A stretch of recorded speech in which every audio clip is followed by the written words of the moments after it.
Hi, my name is Susan Collett, and I'm a clay artist and also a printmaker from Toronto, and I'm really thrilled to be included into the show here.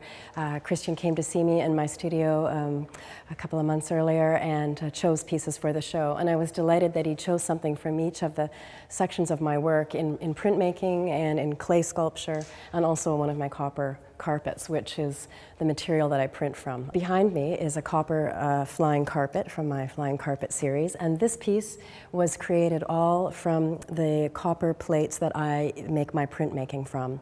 So it's sort of a glamorized recycling in a sense, because I've taken all my printmaking plates and stripped and cut them up and reconfigured them into this flying carpet series. I print from stitched copper sheeting. It's actually industrial grade roofing copper, quite unusual for a printmaker, but it allows me to build at a certain scale, and also to give it more information to the print. You can see the stitch marks of how I've stitched the copper together to provide a surface to print from. And those stitches are also became instrumental in how I join my clay pieces when I make large-scale works. I was the first winner of the Winnifred Shantz Prize. I'm the old girl from 10 years ago, and I have to tell Winifred that this prize really changed my life. I specifically went to China, to Jingdezhen, which is the center for export porcelain to the world, really, and it's just south of Shanghai, 11-hour train ride overnight. And I went to this wonderful place to learn to work with porcelain. This piece is called Crest, and this is really a culminating piece for me because it is actually the full expanse of my large oval kiln that I have. And it looks like a big piece of equipment in my studio, but that is really the maximum. It's 3 feet wide, and that took up my entire kiln. I was able to go for 3 months.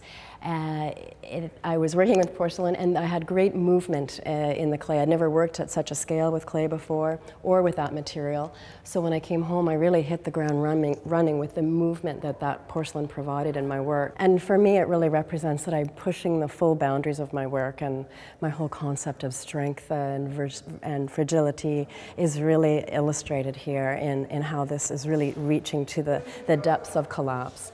And I like to work in that manner to push the material as far as I can. I'm from Toronto originally, and I studied at the Cleveland Institute of Art in Ohio, and I came back and set up my studio, and since 1993 I've been full-time making a living from my works. I always love coming to the Clay and Glass Gallery. I just think the community here is fantastic. This work is representing my studio where I make handmade tile for fireplace installation, and I did used to make, these are my stepping stones really, of a variety of functional items and works for designers, and the Winifred Shantz gave me the freedom to expand my ideas really and develop things that I wasn't able to have time for. That lacy quality, and it seems so fragile, but that this piece is very strong. It's been in 2,000-degree temperature, and it survived to tell the tale. This is a smaller piece of 30 inches from my Maze series, which is my most current work. And you can see how with my earlier pieces the layering has gone quite chaotic and left the vessel altogether.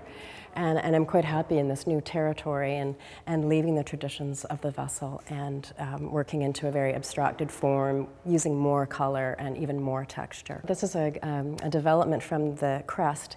In this new Labyrinth series, that idea about layers, you can see, are not so organized anymore, and there's quite a lot more movement and more definition to the passageways that are created. There is a companion piece. It's in the lobby of the Queen Elizabeth Hotel in Montreal. It's also made in sections, which this expands far beyond my kiln parameters, in that I build part way up, and then I stop and fire it, and then I can add more and section it layer and layer and go higher and higher. So I'm working beyond the parameter of my kiln. So this series was a real breakthrough and important in that sense. It's here until January as a part of this exhibition, and I've also donated this piece to the permanent collection of the museum. I'm really pleased to do that. So I feel like a bridge here, standing here between my earlier works pre the Winifred Shantz Prize, and then the works that I've developed since and now with this current work. and how my ideas have changed and developed from that instrumental prize. Again, from seeing things in China from that early, from the Winnifred Shantz Prize, and I saw the makings of large pieces, large urns and vases in China. And at the time I didn't realize how much it was affecting me until I came back and started to work through my own filter and through my own ideas in conjunction with that important China experience. Very important for my confidence in my work. It gave me a great energy to keep trying, and it allowed me to leave my studio and all the responsibilities there of making a living to go forward with new ideas and see the world from another perspective that I couldn't have otherwise. So thank you, Winnifred.